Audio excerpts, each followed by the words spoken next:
Margaret, I thought you would maybe start by just talking to us a little bit about teaching, since that's what you did for 40 years. 40 years. Mm-hmm. And can you give us maybe some tips for new young people who are going into teaching? Do you think you could give us any advice about that? Well, I really think you have to like it and want to really do it, not just think of it as a job, because, of course, you have all kinds of situations that come up. But I was very fortunate. Even when I said in the end that I was not going to Otis to stay up there for a week, or I guess it was 2 weeks we had to be up there. I said I wasn't going to go. And but you did, well, you had to go. And so finally, the president told me, if you don't go, you don't graduate. So there's nothing else to do, but decided I had to go. I said I didn't want to go there, and no blacks living up there, and no, black children in the school. And I just wasn't going. And finally, the president said, well, if you don't go, you won't graduate. This was part of your student teaching. Mm-hmm. When you were part of it, so you had to go. Mm-hmm. And of course, the girls who said, well, I'll go with you, those who hadn't already joined up with one of their friends. And they said, well, we both go. And in the end, I did go. So how many people went out there with you? Two. There was just the two of us. And who was the other person? Well, the other girl who went was Margaret Gross, and she was from Adams. But it just so happened that she developed impetigo, which is a skin infection. And of course, when we went there, the Bartons couldn't have been nicer to anybody than they were to us. Every night they'd bring us great big oranges, as big as a grapefruit, for us to have as we were studying. And the Bartons where you lived with them? The Bartons I lived with, or we lived with. And even, they did everything to make it pleasant for us. And when I said that I liked trout, the next morning, Mr. Barton got up and got fresh trout out of the brook, and we had trout for breakfast. That's great. How many children were out in the school? It was just maybe 10 or 12. I don't think there were more than that. I really don't know. I could count on one of those pictures. What's the picture of them? So, but the children were okay? I mean, you got along with the children just fine? They were very well behaved. And they were the best as far as students were concerned, but they did all right as far as I was concerned. And one little boy had his mother make me a cap.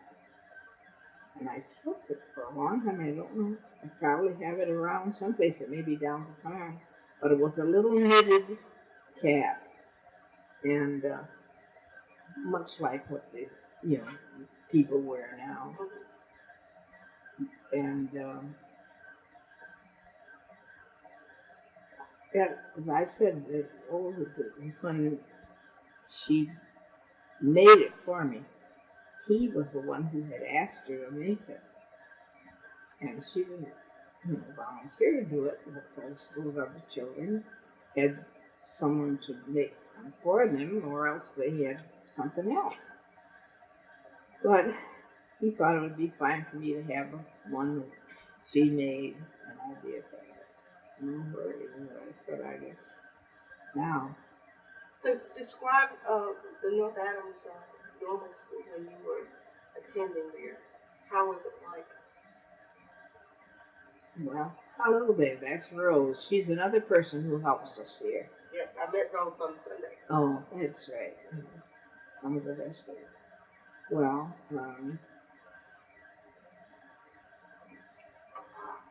you said what was it? What was it like? Like, well, we had classes that we didn't have a chance to choose what we would have. It was already scheduled that everybody would take the same thing. And so therefore, I had the same classes that others had. And we had physical education, and we had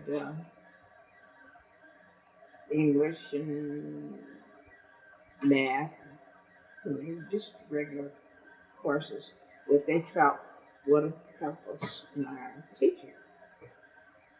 And of course, now it's different over there, and you do have a chance. But I didn't mind it. It was all right. Where was the classroom building? Was that Murdoch? Murdoch. That was the one building where we had the classes. And the other building, of course, to the, what you stand in front of it and to the left of it, that was where the gymnasium and the classes that we had where we worked with plants and things like that. So how many people were in your class when I can't really honestly remember, but I ought to know. And I did have, but I don't know where it is right this minute, where it is. But I have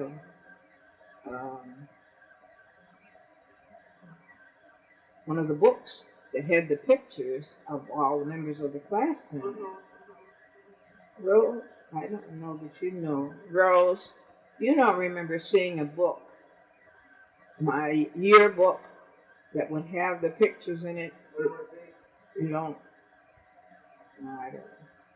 Well, that's fine. We probably can get those pictures. So after you finished your practice teaching at Otis, where did you go next? From Otis, I came back and went to, or maybe that was the end of the year. So I got an appointment and to teach at Hampton. And this is the way that happened. One of the teachers from over here had applied for a job teaching summer school. And it so happened that she was selected, and when she got down there, she found out that they were going to need a teacher in the training school. She suggested that she knew a person that she thought would do it, and that's how I got the job. Oh, and who was that teacher? The teacher name was Batchelder, and so it worked. And so how was what did you do at Hampton? How was that? I taught elementary school, in the elementary school, and had, I don't remember now exactly which grade. Isn't that funny? I didn't realize that I should know this, but I don't. But anyway. So how many years were you there? I was there for 4 years in the normal school. And 2, I think, was when we did the teaching, actually. Otherwise, we observed and we practiced down in the Mark Hopkins School, which was a brick school down the hill. And we used to have to practice. They talk about writing. Boy, we practice making, all the exercises that you had in writing. and then you had to, you'd had to go down to the training school and practice sometime during the day or night. And I didn't have to, we didn't have to stay. We managed to do it during the day. But that's what we had to do. And then you, from Hampton, you went to Indiana? Or did you go to Alabama?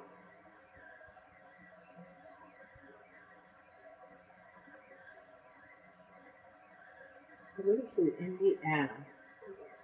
And the person who is now the president of City College in New York was then, at that time, the president at Talladega. Oh, really? And who was that person? His name's Bill Gallagher. And he had two little girls.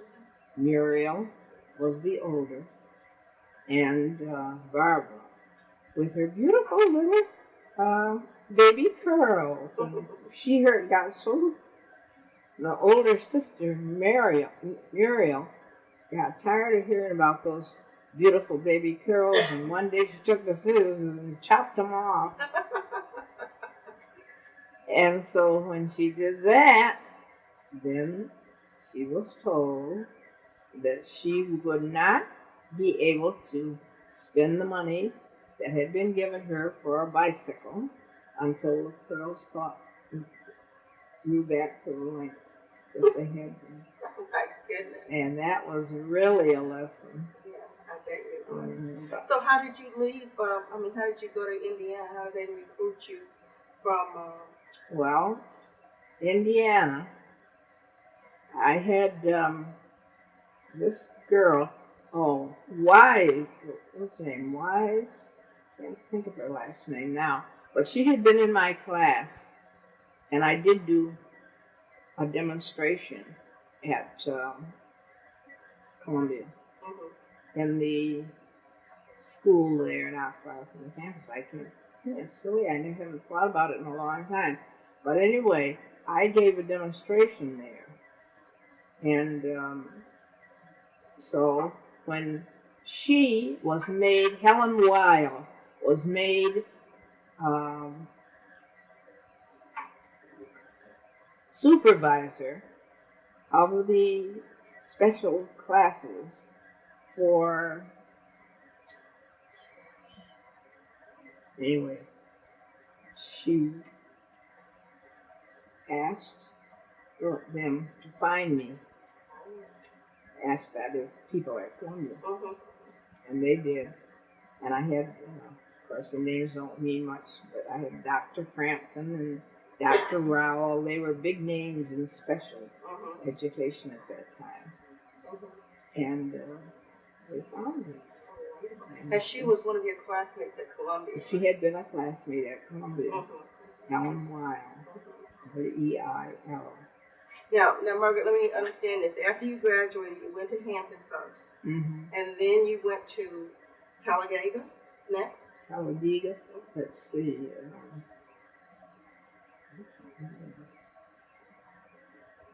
And then to Indiana? Is that the way? I think that's the way it was. I think the last place was Indiana. And at Talladega, you did a similar teaching that you had done at Hampton? Yes. With special people and in the training school. But you took a break. You took a break between Talladega and Indiana to get your master's at Columbia. No, I got my master's from Columbia by going summers. Summers, okay. But the last year, I did not teach. Seems to me. I can't remember now. I haven't thought about it. But as I said, Helen Weil was responsible for me going to Indiana. To Indiana. Then you came back home because Was it 1949? I believe so. And Yes. and your dad was sick. Yes, and I was offered at that time a job to teach someplace else. But because my father wasn't feeling too well, and I thought, well, if I'm ever going to go back, now's the time to come back this way. And so I accepted, and I taught, or I was on the payroll there just 12 days, and my father had a heart attack and died. This is in Pittsfield. In Pittsfield. Mm-hmm. Only 12 days. 12 days. Mm-hmm. Did you know that it was, big to do that you were, got a job in Pittsfield? Yes. The first flight? Yes. Because they had made quite an issue of it, and that they wanted a black teacher in Pittsfield. And Reverend Nevers, now his wife's picture is in, I don't have a picture of him, I have a picture of his wife in one of those pictures that you'll see. And they had talked with the Englands, who were big people in the community. They owned England Brothers store, which was right on the corner there, where, I don't know what it's now, some other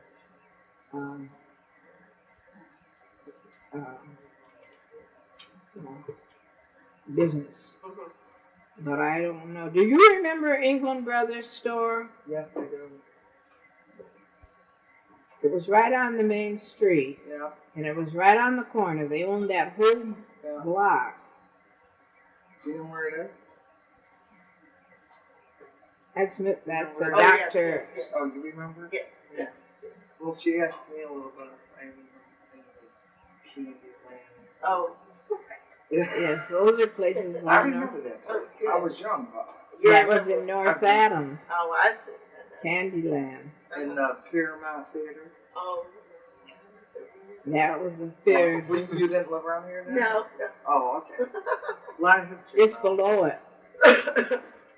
And so Mr. Englander and his they had been pushing for a black teacher in Yes. Pittsfield. What is the name of the organization? But anyway, the Englands were behind it. Mm-hmm. And they worked along with black people who were trying to get a black teacher in. Mm-hmm. And it was Margaret. and I happened to be the one. Mm-hmm. So what was your reception in the schools? Well, they very nice. Just made no difference at all. Mm-hmm. Except for 1, 2, 3 of them that I had.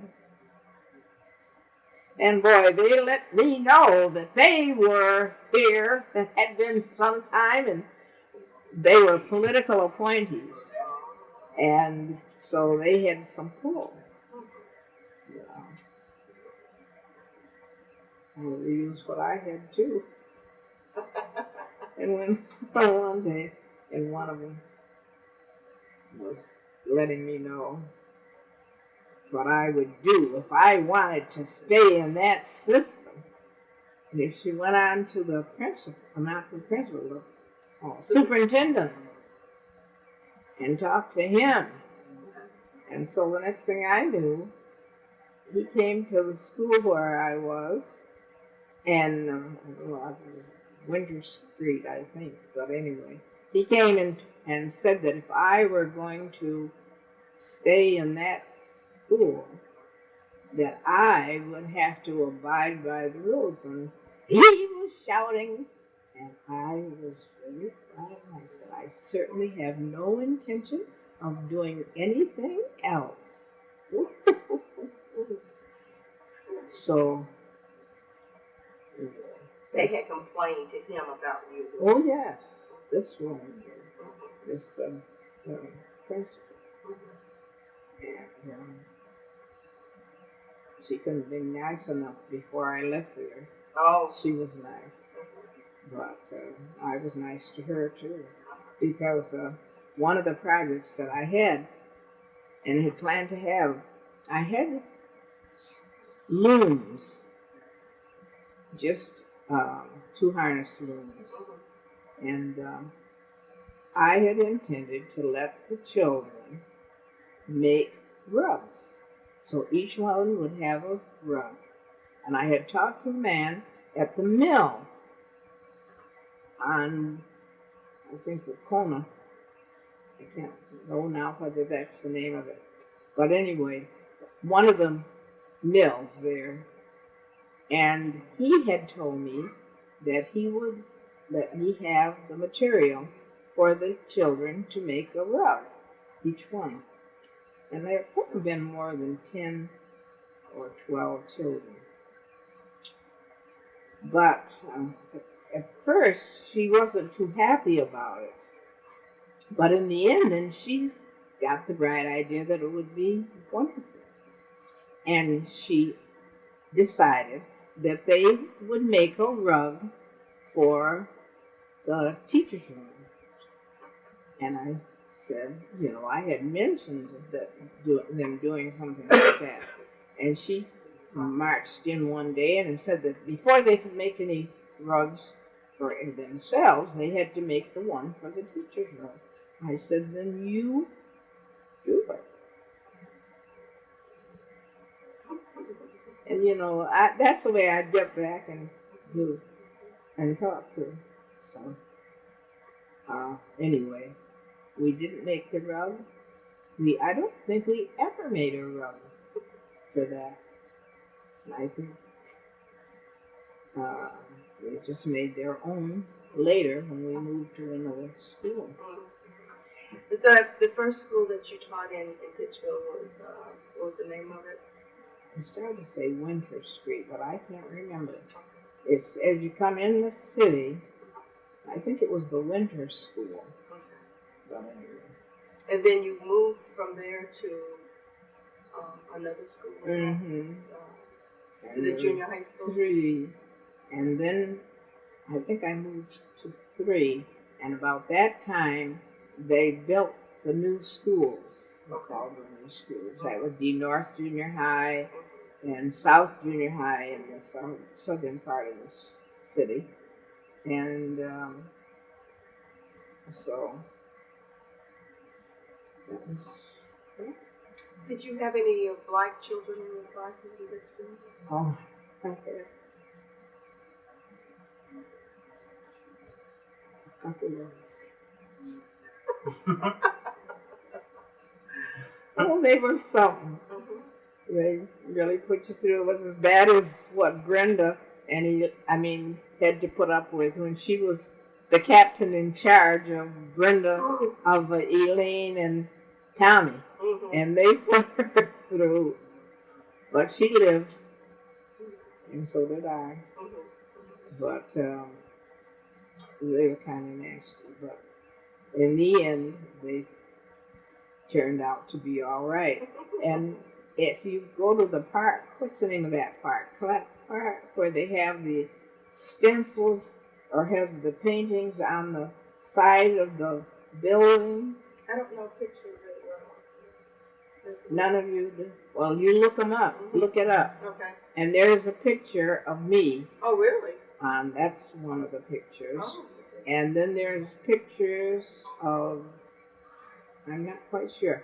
But when you go into Pittsfield from here, it's right near the hospital. Okay, yep. That's Reed Middle School now, right? Yeah, well, Reed Middle School is about here. And then Isn't the next, that funny? right on the left is a park. Is that the one? Mm-hmm. Okay. I think that's the park. But anyway, there are these pictures. And Lafayette, Walker, Frank Walker, they were working with us in the city for different things that we wanted to do for the children in the community. And they were helpful. And So do you, during your teaching time there, what do you think was one of your greatest accomplishments as a teacher?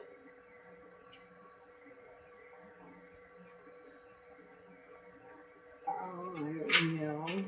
Maybe, yeah, as I said, of the youngsters, some of them did go back into a regular class, Mm-hmm. but then some of them didn't. And only one, I think, ever graduated from high school of those first people. Yeah. And part of it was that they just wouldn't give them a chance. They figured they'd been special, and so special they were going to be. Yeah. And so that was the way it was. So it's kind of different now because they kind of integrate them into the regular classes. Well, that's what they should have been doing then, and that's why I gave it up. Because they would not let, like, they may have been deficient in one or two subjects, but they didn't have to just stay there where there were children who were sitting there with their mouths open, looking around in the room, and doing nothing, and much, except being quiet and coloring or, doing a little reading, but most of them didn't. But there was one boy, Martin Weinberg, and he's a member of the family of Weinbergs that had some connection in the Jewish community. But poor Martin, it seemed like it took a whole year for him to learn when he came in the door to answer when I'd say, "Good morning, Martin." And he'd look at me and he'd say, "Good morning, Martin." And I don't know, I was starting to say if he ever got to the place where he said, "Good morning, Miss Hart," but he might have in the end. But those are the kind of things that you had to put up with. So then your entire career in Pittsfield was spent in special education. Special education. I was just trying to remember. I'm pretty sure. That's a pretty tough teaching field. I mean, just teaching period, but with the special ed kids, it must have been pretty tough. But isn't that funny? I can't remember whether I taught anything else. Social studies, I understand. Oh yes, I did, and I also taught arts and crafts. Right. Yes, you did. Silly thing you mentioned it. Yes. Yeah. And then any of the people in the year school it was would come to spend time. Mr. Nugent was the principal there at North Junior High, and he made every effort to let them know that they were supposed to do whatever was outlined for them, and we did. But yes, they did do other things, and when we worked, made things out of clay and made leather. And the people in the mills not only gave me the woolen material for the rugs, but they also gave me the leather. Oh. And we made, I don't know how many simple sandals that were used for our production of, I think it was Julius Caesar. And there are about 500 or 400 slippers that we made. What do you attribute your family's success in education to, Margaret? Well, my father always wanted us to get an education. And of course, his people, his uncles, J.Y. Eaton, there's a school in Henderson named for him. And I don't know who It's the Eaton Johnson, I think, school. And but he, J.Y. Eaton, and Thomas Eaton were two to graduate, early graduates of Shaw. So they went there to school. And the reason that the story goes that J.Y. became principal was that he was really quite an intelligent person, and he had been thinking of going into law. And in order to keep him from going into law, the good people saw to it that he'd be given this honor as being made principal of the school. And that's how it happened. And it was too bad because his children, and he had 3 children, 2 girls, Clarice Eaton, and was the oldest, or the older of the girls, and then the other, I can't think of the child's name. But anyway, it was sort of a, reward for him, but it was really keeping him so he would not interfere with the progress, with what might have been progress that could have been made there. And so that's the way it went. So Tom was talking about on Sunday that you got really encouraged him to go on to Tom, your brother. My brother Tom wanted to go to not to Hampton, that's where he ended up. He wanted to go to Springfield College, but they had their quota. They had a quota in many of the schools up here, and so therefore he had to wait for another year. So he didn't want to do that, so he came on down to Hampton, where I was, and went to school there. And then from Hampton, he went on to, I should have figured all this out before, but he went on to New York U, I think. Finished New York U. He finally got his, he went on and he got his doctorate. I think that was after he had worked for Westinghouse. So are you and Tom the only one who got kind of higher education? The other brothers stuff work into business? Yes, they did. And Tom worked during the summer in business, just like him. And he built one house that he has now. You mean Stone house. The one that's set off in the back there? Oh, no. No, not that one. No.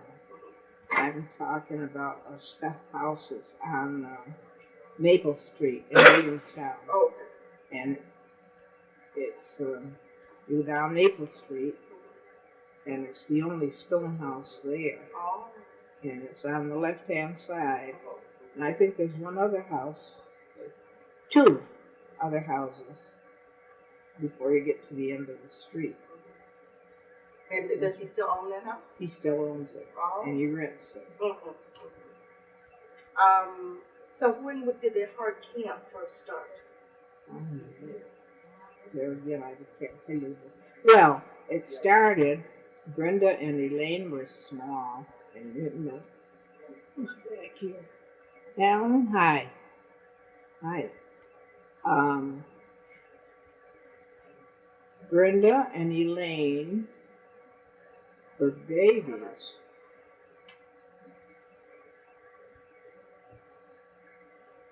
And in the pictures, there's a picture of the 2 of them sitting right in front. There were a little bit of things right in front of the group of campers. And, I used to get after them with that. But Brenda listened, but Elaine didn't.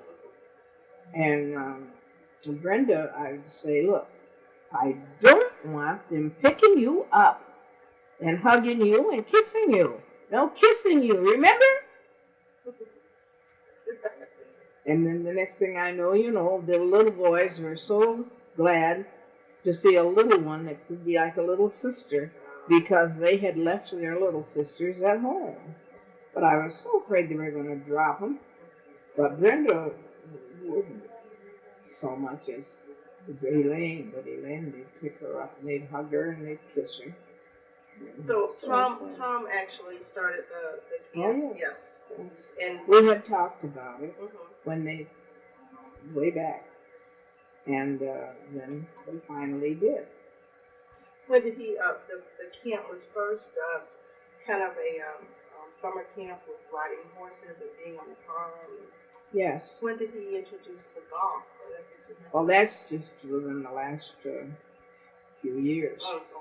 And it's just not a big deal, except that Tommy, I think it was mostly Tommy who wanted that, but I can't remember.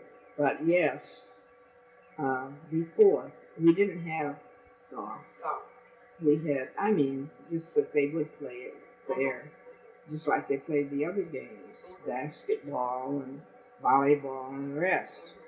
But then when it's been since,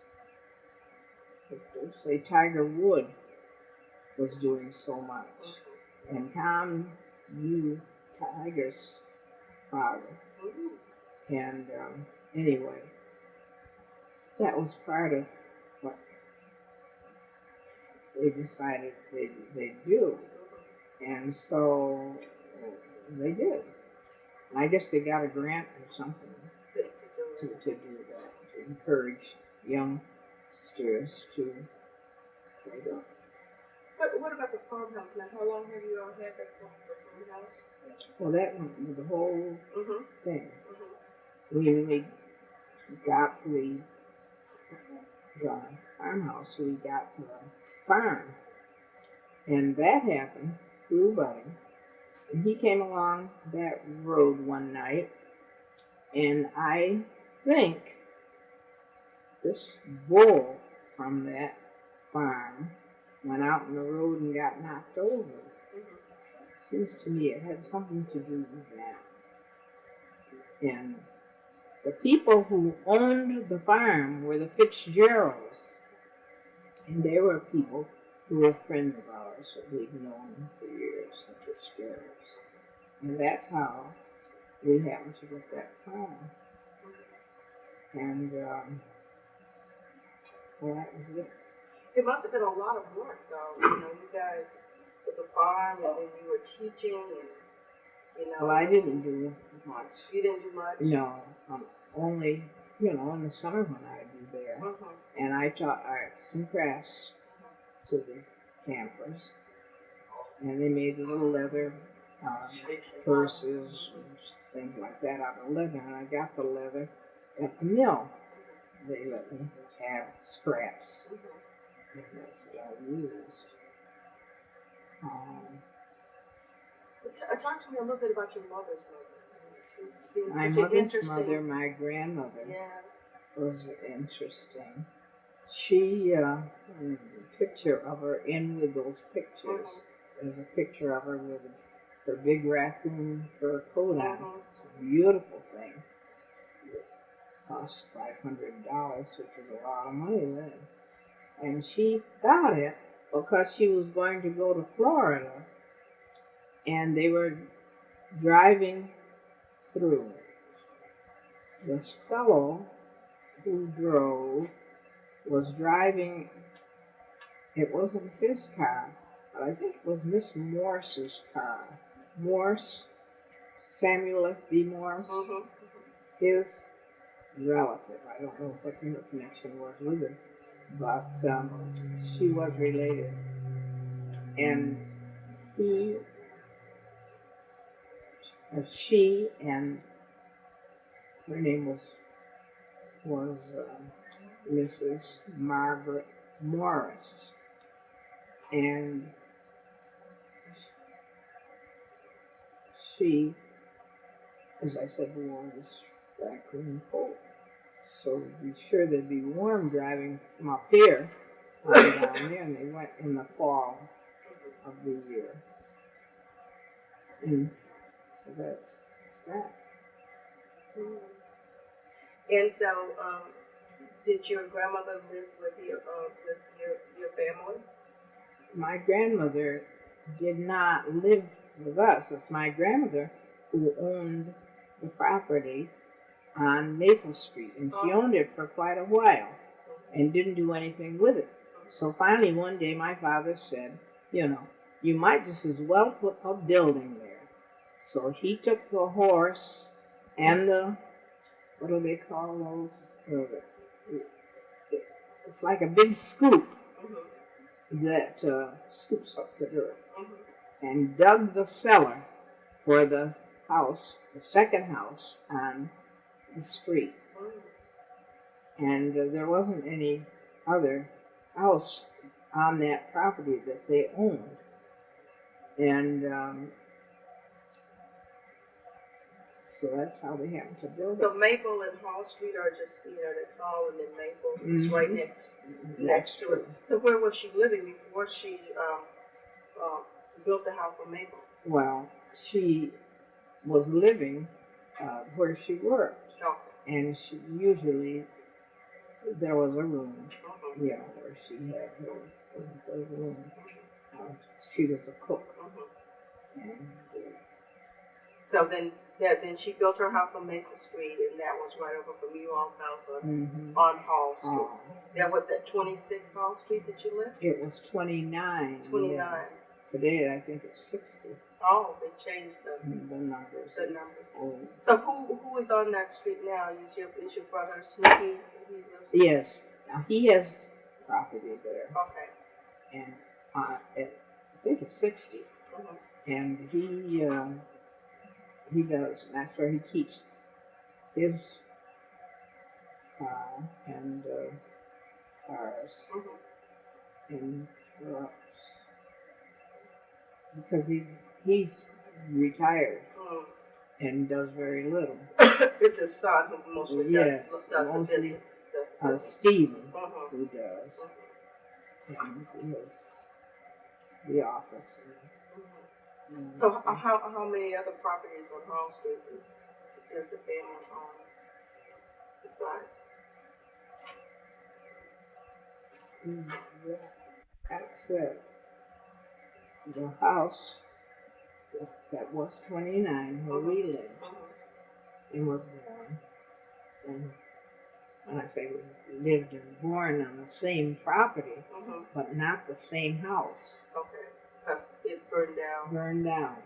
And that's when my mother came out with her nightgown on, no shoes or slippers, and me under one arm and Buddy under the other, through that snow. And of course all the neighbors were yelling, "Come on over this way, Katie. Come here, Katie. Come on in with us." And she went on. And then later, there was an empty apartment in the house that's still standing there, almost directly across from us, from our property.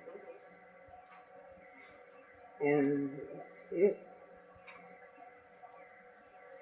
was a vacant apartment, and so they went in there the next day or so, and that's where they lived until my father put enough together in the house that he was building, so that we moved in there. Okay. So what did you ever find out the cause of the fire? Yes. My mother and father sold eggs, and they raised the chickens in they hatched them in a little incubator that was about that wide. Say square, about that square. And the next day, they were supposed to be hatched. And what happened, they believe, is that, one of the little chickens hatched and got close to the little flame and caught on fire, and then that just burned the whole place. And it's like that it was gone. Well, I was going to ask lastly about the school systems, because you all walked up to school, right, from where you live? Yes, we just up on, where School Street Oh, is. School Street, so not very far. No, And 10 minutes to walk. did you feel any discrimination when you were going to school in Williamstown Public Schools? I went to public. We went to public schools, yes. Did you feel any Except discrimination? Alan. Alan went part-time, or one time, to Pine Cobble. Oh, really? Yes. Oh. He was... Was you and your brother, is Henry, who was... Henry, 2 years younger than I. Mm-hmm. And he... Mm-hmm. And then later, to that same school, there, which is now the club, Mm-hmm. the boys' club. Mm-hmm. That was the school before? That was school. That was the school? That was a station school, Oh. they called it. So is that where you first went to school? That's where I first went to school. And then from there you went up to School Street? Yes. Mm-hmm. And that was the high school. Mm-hmm. The School Street was the high school, and the boys' club was the elementary school? Yes. Mm-hmm. And I was trying to think, Were there other blacks in the school? at one time, there were sometimes someone who came, but then most of them didn't stay. Their parents would move on, Mm-hmm. to another job someplace else. Mm-hmm. They'd go. But mostly it was just, we were there. It was just the Hart children. Mm-hmm. So did you ever work? You never worked in the animal business that James runs now? Yes, we did. We took turns, and we would help with the, when we had the camp, especially, Mm-hmm. we'd sell gasoline, and also we had a lovely, wish we still had it, and we just took and broke it up. Those big long counters that you see in some stores Mm-hmm. with, and I think oak Mm-hmm. for the frame. Frame with the glass. Mm-hmm. Glass in the front. Why did they break it off? We didn't want it. Oh my goodness. I say that now. I'm trying to remember whether they really broke it up or whether the fire had burned up in the fire. I don't know. I know it's wrong.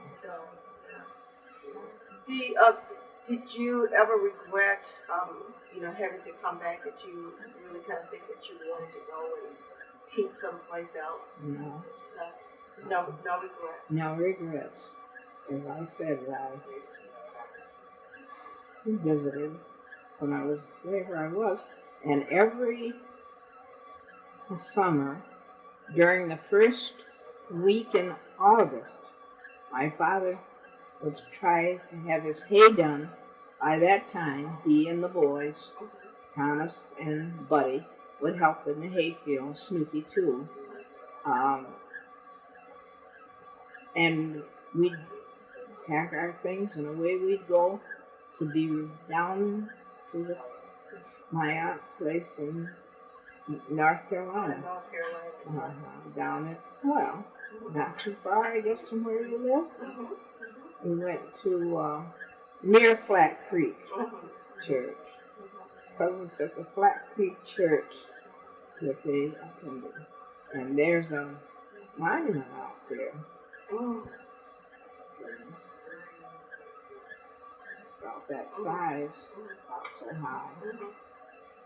Just a slab where they have the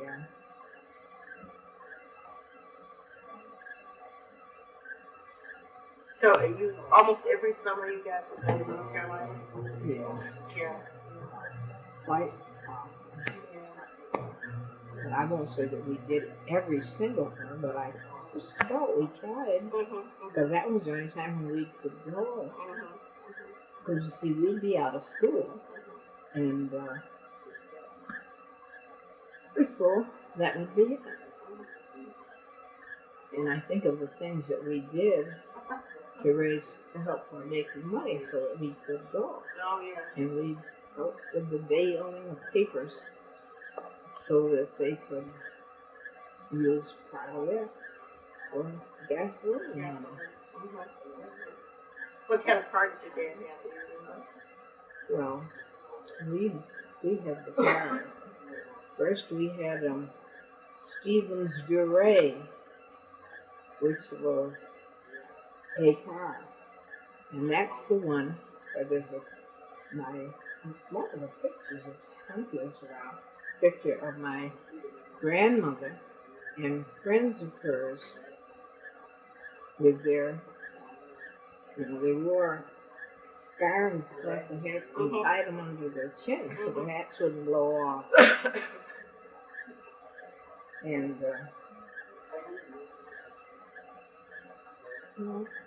So how long have you been here, Mom? Well, this house was built for my brother Henry. Oh, okay. He built it. Okay. And his family, his first family, that was Anne. There's pictures in that wedding. And he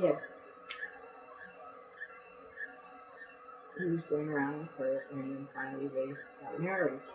And he sent to school for the last year to finish Smith. And she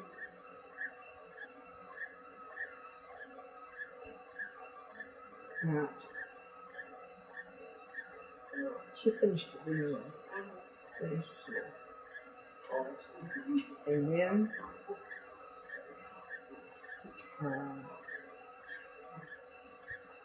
she got a job after at Emma Willard School, and she taught at Emma Willard School. She was good in she liked French, and she taught French. And Buddy liked French too, and he tried to encourage her. And one of the professors at Williams, Professor, I think it was his name, tried to tell her if she would talk French, that Dinky, was their little boy, would begin to pick it up and would, be able to learn two languages. But my feeling is that she just was not interested because Buddy was interested. People like that. But anyway, she didn't. Although Dinky did go on, I don't think they ever sent him to Pine Cobble School, but he finally did go to school. I don't ever think he went to elementary school here. I think by then she had decided she'd go on. And she went, as I said, taught at Emma Willard, but she also taught in Amherst. And I think that's when he went to school. Then he finished. I think he finished.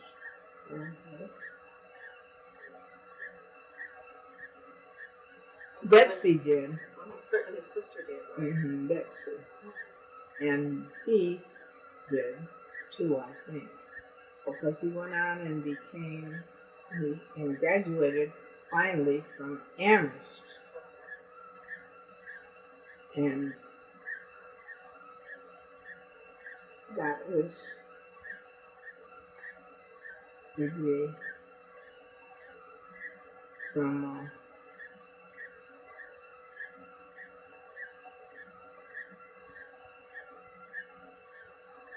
Amherst. I remember, because I remember going to Amherst. For his graduation.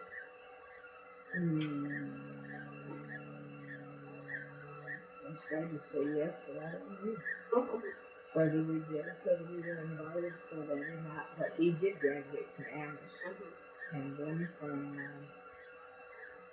Harvard, and he became a lawyer, and his wife is a lawyer too. And his sister. And they live in Philadelphia, I believe. But they don't communicate, and Tom has stopped and tried to, make him understand that they we'd like to be closer, and that's where it went. Betsy is an anthropologist, and he is a lawyer. And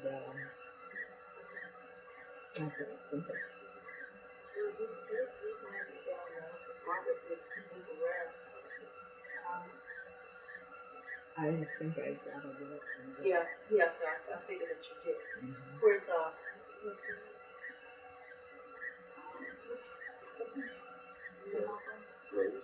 Rose? Rose. Tell Rose that she is.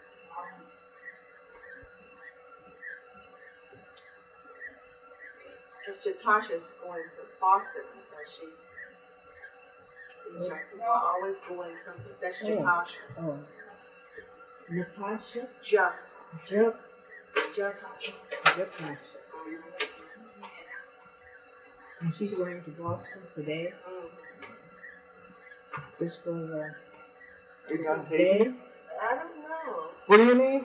Hi there, I need to go to the bathroom. Well, I don't know if I want to let you out. Oh, jeez. Well, you Bert, better are let these me your go. glasses? Rather than, those are mine. Okay. Liars! Wait. Gotta get you out here, the movie. Okay, go. Now, Miss Margaret. Liars! Bless the Lord. Don't you know today is abroad? If you don't get up, you scamp, there'll be trouble in this camp. Think I'm going to let you sleep while I make your board and keep? That's a pretty howdy-do. Don't you hear me, liars? You, if I come across the floor, you won't find no time to snore. Daylight all a-creeping in, while you sleep, why, it's a sin. Ain't the candle light enough to burn out without a snuff? But you go when the morning through, burning up the daylight too. Liars, don't you hear me call? No use turning to the wall. I can hear that mattress squeak. Don't you hear me when I speak? This here clock's done struck off 6. Carolyn, bring me them sticks. Oh, you're down somehow. You're down. Look here, don't you dare to frown. March yourself and wash your face. Don't you spatter all the place. I got something else to do besides just cleaning after you. Take that comb and fix your head. Looks just like a feather bed. Look here, boy, I'll let you see. You shan't roll your eyes at me. Come here, bring me that there strap. Boy, I'll whip you till you drap. You done felt yourself too strong, and you surely got me wrong. Sit down at the table there.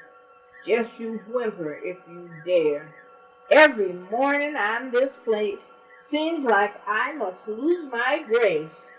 Fold your hands and bow your head. And he's reaching for a roll. She says, wait until the blessing's said. Lord, have mercy on my soul, our soul. Bless the food. Oh, don't you dare to touch them rolls. Bless the food we're going to eat. You sit still, I see your feet. You just felt yours. You just try that trick again. Give us peace and joy. Amen.